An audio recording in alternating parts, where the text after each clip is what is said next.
Okay, and welcome back to the Jamie Ross Show. I'm joined today by Tina Kelley. This is her new book called Almost Home, helping kids move from homelessness to hope. And I'm happy to welcome you to our studio here. It's great to be here. So when did this book come out now? October 1st. October 1st. And how did you choose this topic and how did you choose this book?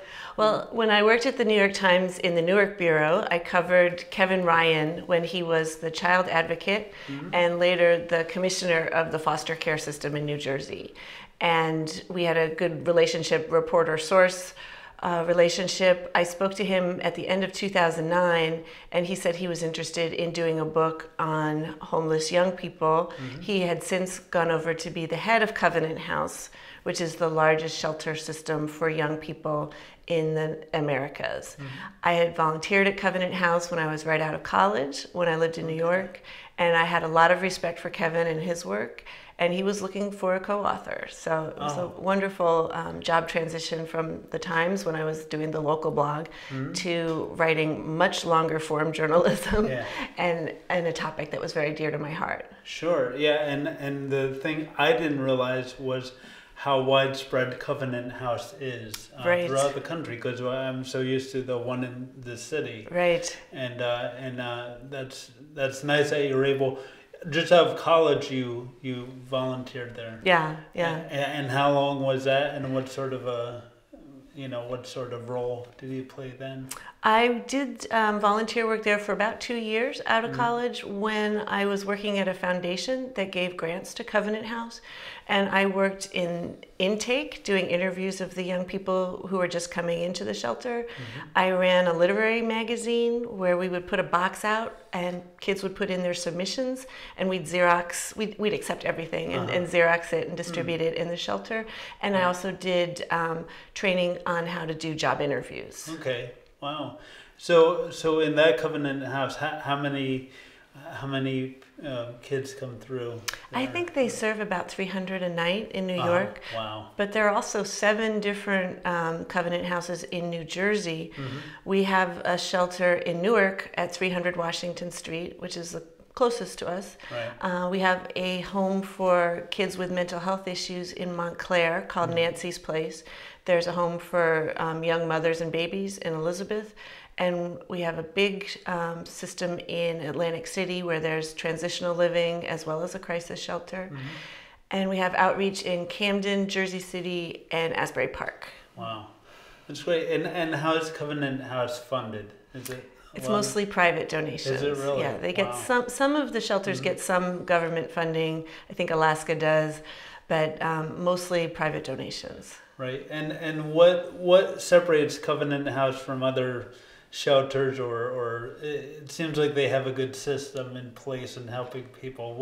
What separates them from other type of places? They are devoted solely to kids who are under 21. So if a kid finds himself homeless and goes to an adult shelter, they won't find the kind of love and respect that they get from Covenant House. It's called Covenant House because the kids make a promise with the counselors that the kids will follow their dreams and take the steps that they need to take to either get back home or get living independently, and the counselors will do everything they can to support that work. Okay. And so when you had the book idea, it seems like you took 7 case studies? And how did you choose them? Did you just feel like just 7 different studies like specific to certain issues? Yeah, we definitely, it was the hardest part of the book was to find the right kids, because any homeless young person that I would talk to at the shelter, I would think, they would make a whole book in themselves. We were very cognizant of the need to get kids who had, at least one kid who had aged out of foster care, a kid who'd been kicked out of their home for being gay, a trafficked young person, which was hard. But we needed to get that issue in there. We wanted to get a young mother. We wanted to get someone who'd had a mentor. And then there were a couple that we just found their stories incredibly compelling. Wow. And I've got to 2 of them so far. It's an interesting read, and it really opens up this whole world that many of us aren't familiar with. And so how's the experience been since the book has been out? What have you done? Seems like I've seen you traveling quite a bit lately. We just got back from the longest part of the book tour, which was for me Seattle, Anchorage, and DC. And it's wonderful getting out and talking about this topic. Homeless kids are so invisible. You can spend your whole life not realizing that you're walking past them on the street or at a bus station. They want to be invisible, but their stories are so moving that it was important for us to get them out there. And now that we're out talking about the book, we actually get to interact with people rather than sit home with our laptops and write. Right. And have you had people come out to you and that are reaching out to their covenant houses? People are asking how they can volunteer, and the whole last chapter of the book is what you can do even from the comfort of your own laptop. Cory Booker did the foreword to the book, and he talks about his frustration that people don't do the small, important steps of kindness and love because they're so frustrated that they're not able to do the one big thing. And we are trying to get a movement going of people doing small, medium, and large actions to reduce youth homelessness. Right. And that does seem to be an overwhelming thing, what can I do? We can only do so much, but if all of us do a little, that's what you're that's what you're going for. Well, that's great. And so what's next on your? We're really excited about December 6th in New York City at the Barnes & Noble on West 82nd Street. We're going to be speaking along with Cory Booker. Okay. So any Cory Booker fans out there, this is your chance. Everyone's been asking me, when do you get to read with Cory, and it'll be then. Oh, great. Yeah, Cory's been a lot more visible lately, it seems. I've seen him a lot more on all the shows and all the circuits, so he's been a good voice to have with you on the book. And he does do the intro, and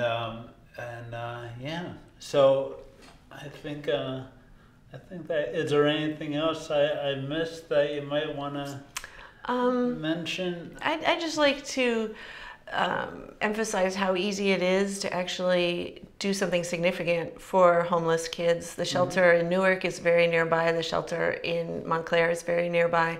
Some of them never got a birthday cake when they were growing up. They were always told they were worthless. They were not going to amount to anything. I've gone down to the shelter to give knitting lessons or give manicures or just small outreach acts of kindness that let them realize that the world cares about them. Right. So can you just walk through, here I am, I walk into Covenant House, I say, how can I help? It would be better to contact the shelter in Newark first, or I can be reached at my email, which is tkelley, Kelley, at covenanthouse.org, and I could help set people up. And do they have like a list themselves of where they need people? Yeah. And that's kind of how it works. Yeah. So you just reach out, you find out where they need it, and then is it a daily, a weekly schedule? It's up to the people involved. If you want to do a one-time thing and see if it works for you. We've had people bring cookies down to decorate for the holidays, and it's just a nice way to interact with the kids and see how it goes. But usually you end up feeling you've gotten more out of it than they have. Right, yeah. I'd imagine so. And so I also read the one thing that was interesting that Covenant House does for us is to give us the experience of sleeping out. Right. That was last week. They have a national CEO Sleepout. So business leaders and community members and regular citizens can sleep on the sidewalk for a night just to see what it's like. And our church ran one in South Orange a couple years ago. I participated in the DC one on Thursday night. Wow. So it was amazing to see how uncomfortable I was by morning, and think if I were a kid with fewer resources and didn't know where I was sleeping that night or where I could store my stuff during the day, but people were getting me to find a job or get back to high school, it would be so hard to do. Right. That sleep deprivation in itself was just insurmountable, and you know, I could go home and sleep in a warm bed the next night. Yeah. And how many people came out to that? Oh, I think they had 400 across the country. Wow. We started off at the one in Anchorage, and they can't sleep outside there. It's illegal, but they had folks, you know, gathered around a fire pit outside when they could, and then they actually did most of their sleeping inside. Okay. But each CEO's had a chance to talk to young people who are homeless, who are staying at the shelter, and hear their stories face to face. It's been impressive. Wow. And what's the website for Covenant House? It's covenanthouse.org. And then they have listings for each individual site, so you can get the contact information for the Jersey sites. Okay. Well, let's. It's Thanksgiving time, so let's get out there and try and help. And thanks again for coming out and for all the work with this book.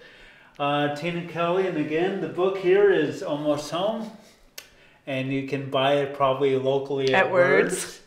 And online, of course, and yeah. So, all proceeds go to Covenant House for the book. Wow, how about that? So go out there and buy one today. Thanks for watching, and we'll see you online soon. Thanks you again. All right, that was great. Come on in and take a seat for a while with me. Yeah, Jamie, we could just form a thing to take for a while. You know it doesn't really matter for your life for a while, 'cause you can try to find a name to decide. Every little thing is gonna find over. Stay a while with Jamie. Oh yeah,